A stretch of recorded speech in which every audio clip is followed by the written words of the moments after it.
My given animal personality was a dolphin, which I can totally relate to as I love swimming in the sea and always smile. Qualities I share are intelligence, warmth, friendly, great vision, generous and charismatic, and obviously modest. When like a dolphin, regular sleep is needed as I can burn out and I have a tendency to run before I can walk. I enjoy and rediscovered a love of cooking, walking, meditation, dancing, the clubhouse and reconnecting with friends. My first experience of social workers, I thought, what is she here for? I'd spent 23 weeks in hospital when my daughter was born early and had a life-limiting condition. I guess that's my first point. We should have been given a social worker from the disabilities team who'd had experience, understood and given practical help. Instead, I sorted all myself, and when I asked for a full night's sleep twice a week, their answer was to take her into hospital, and the next morning an emergency care order was put on her. I was sleep deprived, looking back on the verge of a breakdown. I was not only a new first-time mother, but a highly specialised nurse to my beautiful daughter. I had a social worker visiting, just taking up time and giving no practical help, and then took my child. No communication, no understanding, no warning, nothing. Another social worker came after who gave me a leaflet for Families in Care, a charity for people in my situation, and they spent 2 years in court with me. I was told there'd be a counsellor for me by Gateshead Council. There wasn't. My daughter eventually was given a disability social worker.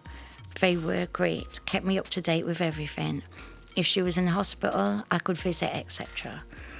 After a life-changing procedure to my daughter, she was put back to a normal social worker within a week, even though she still had complex needs, and her foster mum said they were harder to deal with.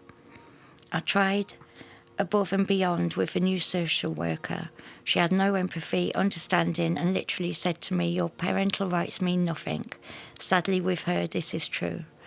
There's no humanity with her. And now no contact with my daughter for 2 years. My mental health has deteriorated with worry. I'm so scared on top of all her needs she will feel rejected and have more issues. All I have ever asked from the start is to be a regular, stable, positive and permanent influence in my daughter's life. The day she was born, I promised her I'd always be there for her. The overwhelming love for her has never changed. To me, it's a permanent living bereavement, and without proper therapy, I haven't learned to deal with it. We had a lovely bond and all reports always commented on this. I'd asked numerous times for a new social worker to speak to the disabilities social worker and get the history timeline of my daughter.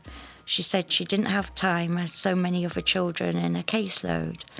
My mental health has suffered and there was nowhere for me to go. I put a complaint and the lady indicated a change of social worker. She went on long-term sick. 6 months later, I received a letter stating that my complaint had no grounds. I feel there needs to be more social workers who have time to read the history of the children in care, and they must have empathy to respect both parents' rights, and their relationship with children is as important as the foster carers, and the children will know their identity and know they're loved. In my experience, services for people with mental health issues have had a lot of cutbacks, including children's services. There seems to be more of a medication culture as waiting lists for psychologists and psychiatrists are so long. And when you get appointments, the time is cut to weeks instead of a year or years. A lot of lives are being lost through suicide and effects of medications. For me personally, I feel psychodynamic therapy, mindfulness and meditation helps. DBT. I'm waiting to hear if I can go on a trial which uses magnets on the brain with theta waves. At the minute, you can only get this privately in a London clinic. With this, no medication would be needed for me. Cutbacks need to be stopped. More mental health doctors, CPNs, advocates, social workers and community projects are needed. My future is to be in my daughter's life.